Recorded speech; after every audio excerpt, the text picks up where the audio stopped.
Uganda y'enkya.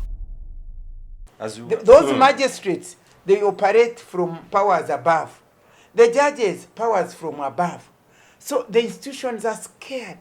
They are scared of their jobs. They are scared. And what has caused this dictatorship, autocratic leadership? There is total autocratic leadership in this country.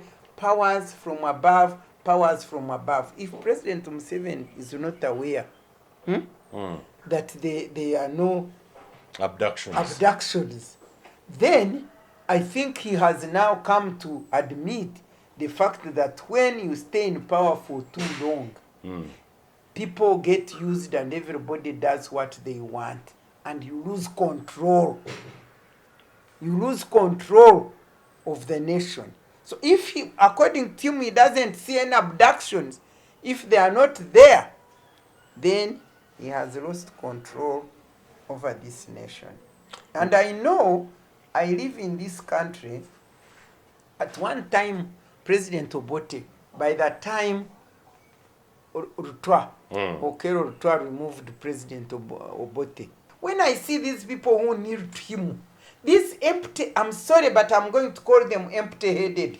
I'm sorry, I'm calling you people who go and bow to the president and say, please don't leave. If you leave, Uganda is finished.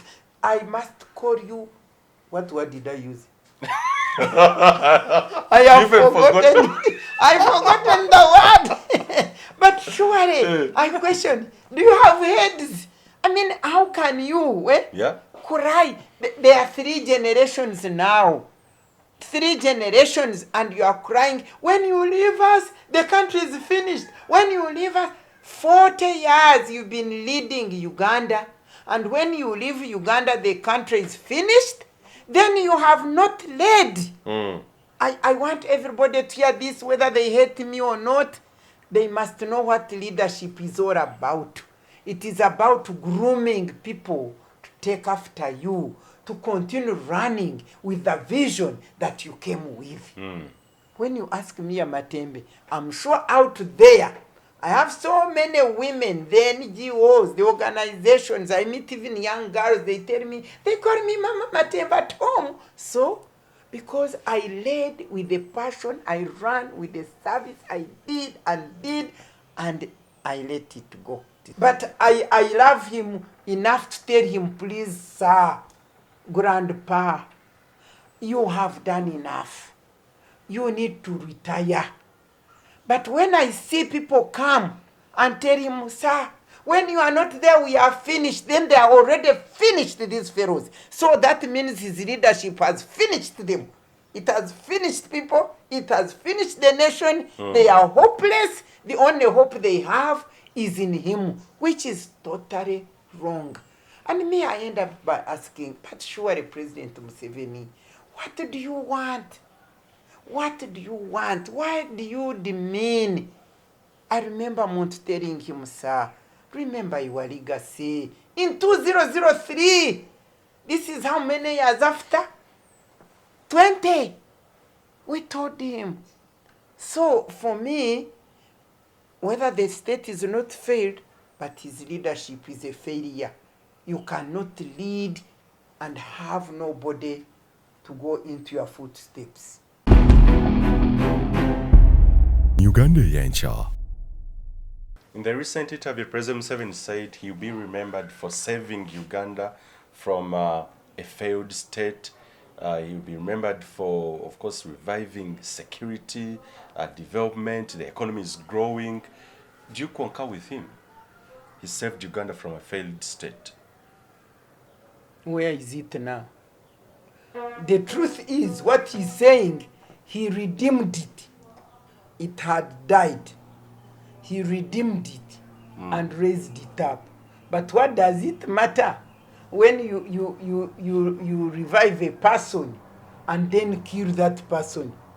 You revive and kill the person. If President Museveni had got off the scene at the time of removal of term limit, if he had come with a vision to prepare Uganda never to go back into the pit, he would not have come with the idea of life presidency. because me, I want to ask you, how does he redeem Uganda from a failed state when he has not redeemed it from dictatorship, life presidency? Because why he went to the bush was because Uganda was going in a failed state because of dictatorship and militarization. That's why it had gone into the failed state. Now he came, he picked it out. And when he started building it, then he became a dictator who has militarized the state, and therefore Uganda has gone back to where he had picked it. And so Uganda is a failed state. It has not reached where he had picked it. It has not reached where he had picked it. But let him continue. Let him continue, because every single year our matters not getting worse. Every single year our matters not getting worse. Doctor, this year we've been crying about, and actually I saw you last time or previously, crying out for the help of, for the release of Joseph Kableta, of which recently President Museveni responded to that the abductions we've been crying about, he's not aware of them. He's not aware of abductions, kidnaps. He said that? Yes, he's aware of the arrests of people in drones and what, but they are not abductions as we term them. What are they? They are arrests, not abductions. And eventually are they seen? Because that is exactly what Amin was doing. You could come and abduct people and they disappear and we don't see them. I want to ask all those people who were abducted during elections, whose wives are still crying, whose mothers are still crying, whose children are still crying, where are they? Because for me, when you come, there is a procedure of arresting an alleged offender. And by the way, President Museveni and his team need to know that according to Uganda law, everybody is presumed innocent until proved guilty. That's why the procedures for arresting are there. They come and arrest you in a dignified manner. Yes. Because you are declared, you are presumed innocent, but there are certain charges which are being raised, which are not yet proved, and therefore you are an innocent Ugandan. That's why the policeman must come, identify himself, put forward his identity card. I'm so and so, I'm Miria Matembe, I'm an inspector of police. I've been sent here to arrest you because you are alleged to have, stolen somebody's cow. Okay? I say, okay, I walk with you because I'm supposed to bow to the law. So I walk with you, we go to police, they put me in police. There is a law which says that once I'm arrested, I should not stay in police beyond 48 hours. Actually, they used to be over 12. But when we were in CA, we said that, look here, our systems are broken, we don't have sufficient staff, we don't have enough, we in the villages, we don't have courts, we don't have what. Let us be reasonable. And they increased the hours. We made them 48 hours. And while you are there in 48 hours, you are not denied your relatives to see you. You are not denied your lawyer to come and see you. You are allowed. You are an innocent person. They visit you. They talk to you. They do all this. And then within 48 hours, they go and charge you. When you are charged, you go to prison. When you go to prison, there is a law. I think almost every offense is bailable. There are very few capital offenses which are not bailable. Yes. And so when you go to prison and your relatives come, they apply for bail. Yes, bail is not automatic. There are certain conditions which you must fulfill. Yes. And when you fulfill them, then they release you on bail. So that because you are innocent, you should not be staying in this prison for what? Because they are imprisoning you for nothing. Now they release you on bail, you keep reporting, and there is certain limited time for a case to be decided. They should decide the case. Either you have won or you have lost. If you have lost, you go to prison, you have a right to appeal. Now, those bailable offenses, the law which I studied, which I knew, unless it has changed, is that once those capital offenses which are not bailable, when you stay in prison for more than 1 year, Yes. with your case not established, not heard or concluded, you get automatic bail. That's the law which I studied. Yes. I haven't checked to see whether that has changed. But now, in Uganda, the drone comes, takes you, you disappear. If you do not have people who can run for you, like this carburetor, what redeemed carburetor was one. She had CCTV cameras. So they had seen all those people who arrested them. They said, okay, you don't show us where he is, we are going to zoom you out, and they will see you.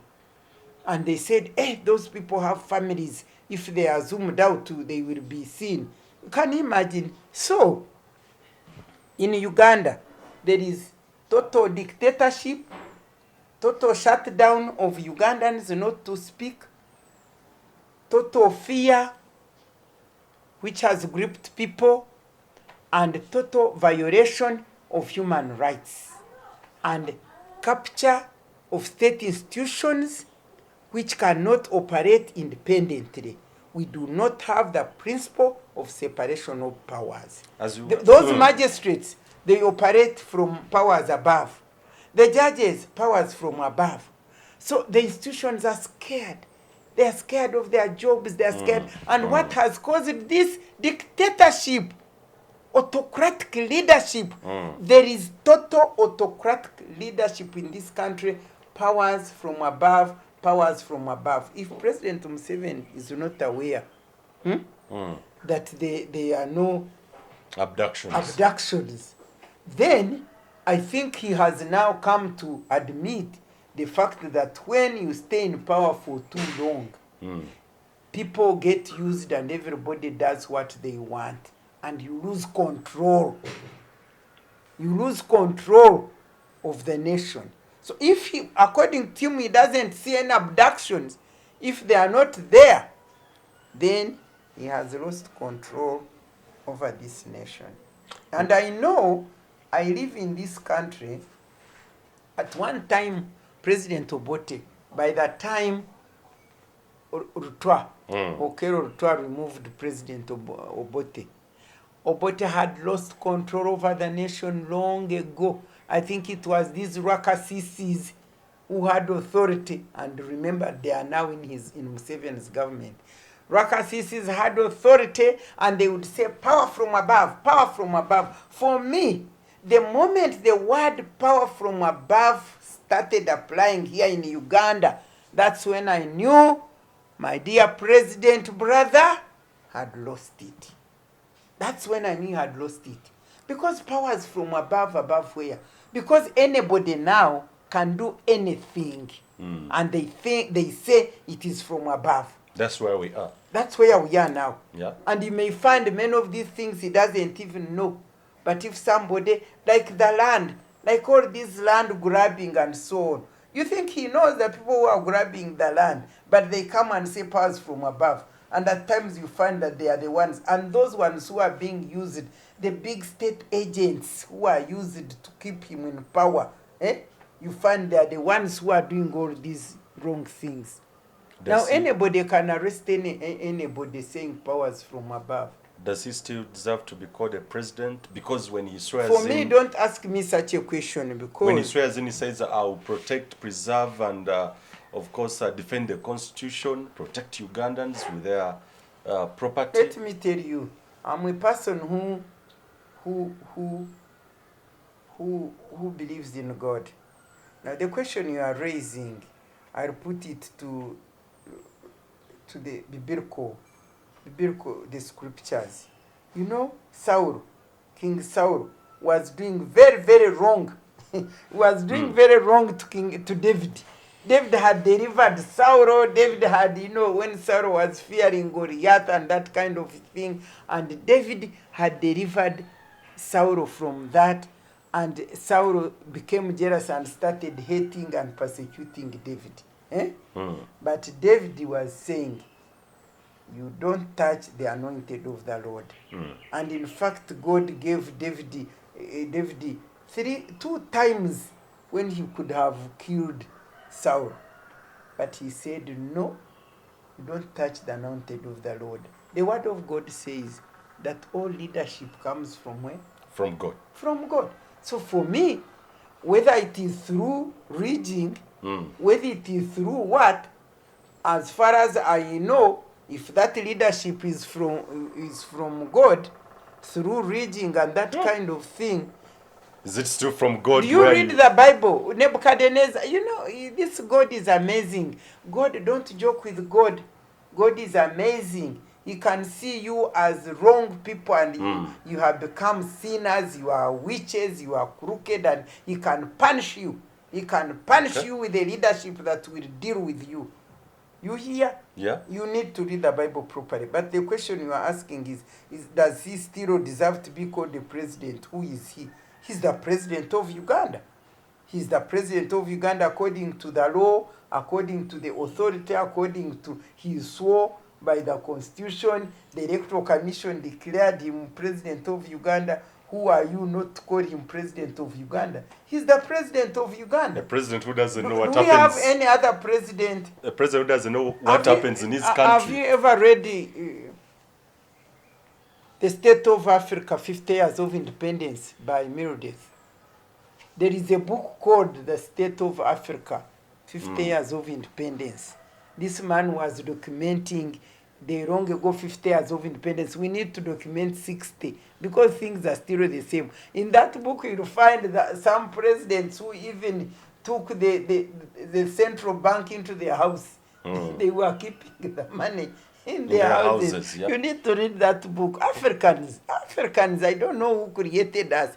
I know God created us, but I don't know what went wrong with it. He was keeping the money in the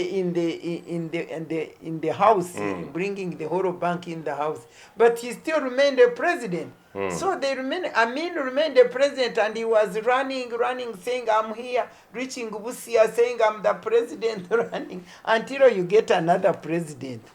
The president who is there is the one who remains the president. So whether he knows what is going on, whether he doesn't know, but what I know is that at his age right now, I mean, we need to be realistic. First of all, I don't know what he wants. Yes. I really don't know what he wants. And I talked to him many times. You said President Museveni, he says Uganda is not a failed state. Yes. But I want to categorically say it clear, and I want him to hear me, that President Museveni is a failed leader. Okay. Why? Because a leader who cannot have a follower. For the last 36 years, we are going into 40. Yes. And you've been leading a country, and you look among your people, and you don't see anybody to take your place.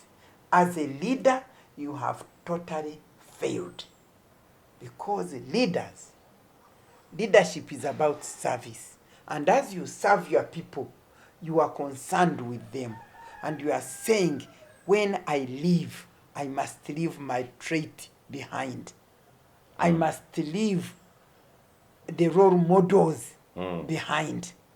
There must be, when President says, if I quit, when I see these people who need him, this empty, I'm sorry, but I'm going to call them empty-headed. I'm sorry, I'm calling you people who go and bow to the president and say, please don't leave. If you leave, Uganda is finished. I must call you, what word did I use? I have forgotten. I've forgotten the word. But surely, I question, do you have heads? I mean, how can you cry? There are 3 generations now. 3 generations, and you are crying. When you leave us, the country is finished. When you leave us, 40 years you've been leading Uganda. And when you leave Uganda, the country is finished. Then you have not led. I want everybody to hear this, whether they hate me or not. They must know what leadership is all about. It is about grooming people to take after you, to continue running with the vision that you came with. When you ask Miria Matembe, I'm sure out there, I have so many women, the NGOs, the organizations, I meet even young girls, they tell me, they call me Mama Matembe at home. So, because I led with the passion, I ran with the service, I did, and I let it go. It is there. But now, when I see these people, this doctor, this hopeless doctor, how can you, you know, in the Bible it says, Ephesians, Paul said, you Ephesians, were they Galatians? The Galatians. He said, the Galatians out there, who bewitched you? Bewitched you, yeah. Who bewitched you? You have ears you can't see, hear. You have eyes you can't see. Surely in this country, really in this country, however much you love, by the way, I love President Mr. Museveni. Leave alone the president. You leave the word president. I love Mr. Museveni. I've already told you what he did for me. But I love him enough to tell him, please, sir, grandpa, you have done enough. You need to retire. But when I see people come and tell him, sir, when you are not there, we are finished, then they are already finished, these fellows. So that means his leadership has finished them. It has finished people. It has finished the nation. They are hopeless. The only hope they have is in him, which is totally wrong. And me, I end up by asking, but surely President Museveni, what do you want? What do you want? Why do you demean? I remember Mount telling him, sir, remember your legacy. In 2003, this is how many years after? 20. We told him. So for me, whether the state is not failed, but his leadership is a failure. You cannot lead and have nobody to go into your footsteps. As we wind up, Dr. And this business of bringing the sun. Yes, that's where I was coming actually. He says... Uganda is a nation. It is not a home. It is not a personal home. It is not a family. It is a family of many, and it is a nation. Therefore, I saw this, whom I use the help me to call this hopeless. Hopeless. They are hopeless because they don't have hope in God. They are hopeless. I call them hopeless and helpless. When I saw the people in West Nile, Simani, there was a video which was trending. And there was this woman, she said, Mama Terego. And there was another woman, they represent Arua, Western Nile. And they were saying, this is the best choice. This son, because he's been nurtured at his feet. Because he knows what goes on. He knows what goes on in the family of Museveni, but not in the president, in the nation of Uganda. You imagine members of parliament thinking like that? When I say that they are blind and they can't see and they can't hear, am I wrong? You are a member of parliament and you go and you bow and say, please, all of you, we are here for Mo's project. He's the only one because he's been living in the home with the president. Was he living there as the deputy president?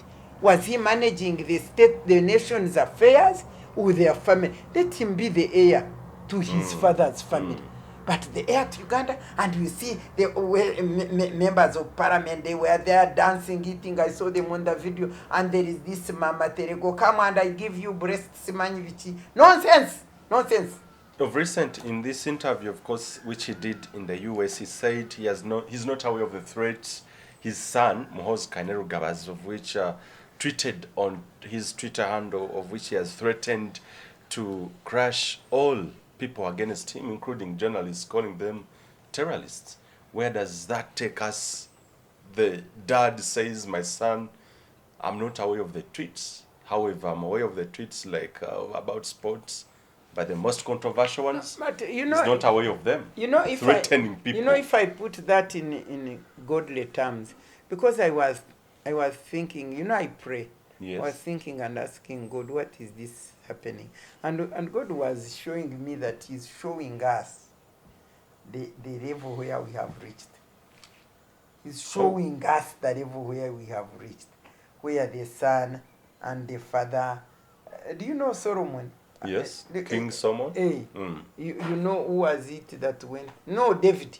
King David, yeah. The son went to fight David, you remember? At one time. But David was a kingly man, so he won. But when you see the son running with a project in the midst of hunger, in the midst of suffering and so on, all the amount of money that was put there. And then the next time we see the president, 2026, they are moving around the whole country. This is just 1 year, 2 years down the road. After The NRM elections, government people are moving around the country mobilizing for 2026 elections. And I saw this man Twadong. For me, when I see young people who should, I want to thank God because he gave me brain and wisdom. Because when I see young people like Twadong, who should be having brain, wisdom, and knowledge, to be able to say, this nation, this is our generation. He's there saying, we met and we agreed that 2026, President Museveni must remain and remain until we say no. Nonsense. Now I must use my words. That's total nonsense. And it is very bad for our country. And that's why I say that God is showing and saying, this is where you are. This is where you are going. But one thing I want to say, by the way, which the young people listening to me must know, is that every generation has its purpose to serve. Yes. And the word of God says that when King David had served his purpose in his generation, he rested. Me, as far as I'm concerned, President Museveni, I'm not saying resting, dying. As far as I'm concerned, should not be the president of this nation. He should have retired. That's me. That's me. And you've been consistent because to that. What I see going on is a nation gone. Because of materialism, because over they are bewitched. You know, at times I sit and say, but is this witchcraft which is working over people? Because how can young people forget that, bow down that President Museveni, when he was a young man and he saw bad leadership, he got up. He went, I was in UPM. Yes. When President Museveni came here, no, not President, when Mr. Yoweri Museveni came here as a young man, when he was appointed Minister of Defense or whatever, I was here, a young woman, you know. By then I think I was it 27 or around, was I 28 or something like that? Young, vibrant, and energetic. Yes. Yeah. And we ran with him. We said, these other parties were no good, UPC, DP, UPM. We ran with a new party. We ran with him and we lost. By the way, they never beat us. They never tortured us. Yes. We lost, and then he decided to go to the bush and fight. These young people, I've been telling young people, when President Museveni saw that things were going wrong, and he was a young man, and this was his generation, he rose up. He stood up, He stood up, mobilized young people, these Kazora, Victor Bwana, they died, remember, they are not there now. If they were there, by the way, many of these people, they would not be with him, I'm telling you. Because they had gone to redeem this nation. They had gone to redeem this nation. And they came and redeemed it.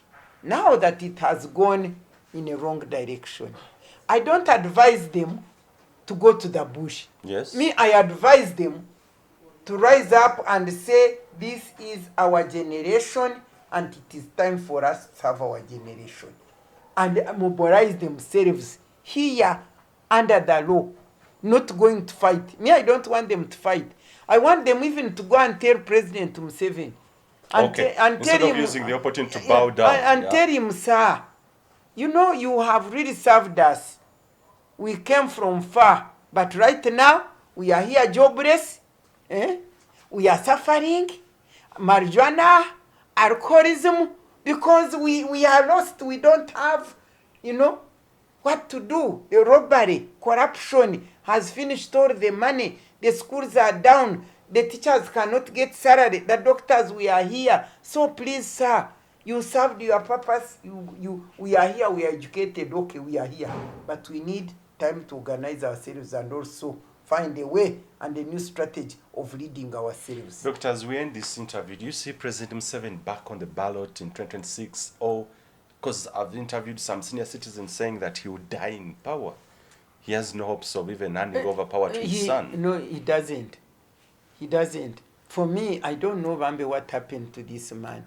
I don't know why he loves this power this much. And you know, when we were there in the cabinet, President Museveni used it, not in the cabinet actually, I think even in the parliament when we would be closed alone talking.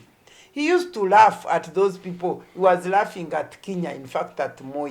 He said, you know what, I think these people, why they want to stay there is because they fear of what they have done. He used to say it, and please put it there. He used to say they fear, I think they have fear of what they've done. They fear that they will be persecuted. They fear the consequences. And he was saying, I think we should pass a law where we say that once the president has finished, they should not persecute them. He was telling us that if we pass that law, then they would be able to feel free to retire. You've forgotten to pass the law.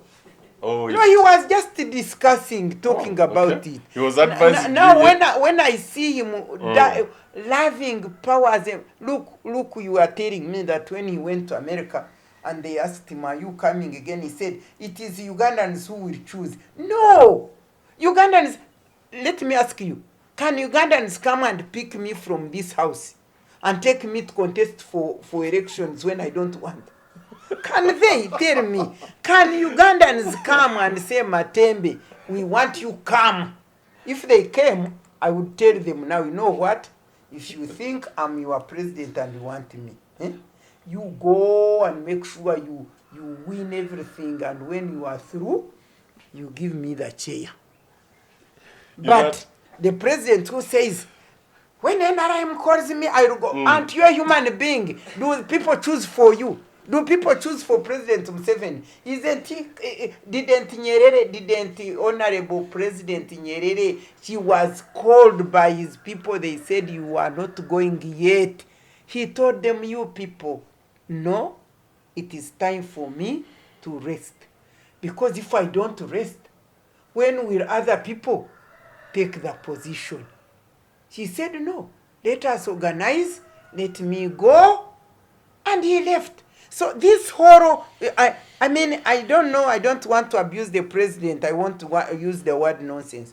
But this horror thing, or this horror pretentious excuse of covering your determination to stay in power by saying that for me, if the NRM says yes, I will go. Why? What have you done to mobilize leadership in NRM? But do you think NRM is a party? NRM is equal to Museveni. It's still called a because party. Any silly party, I will call it silly this time, any silly party which has no rules, which has no leadership capacity, which bows to the whims of one person, which cannot have primaries for presidential elections, is not any useful party at all. It is in fact not a party. Uganda Yancha.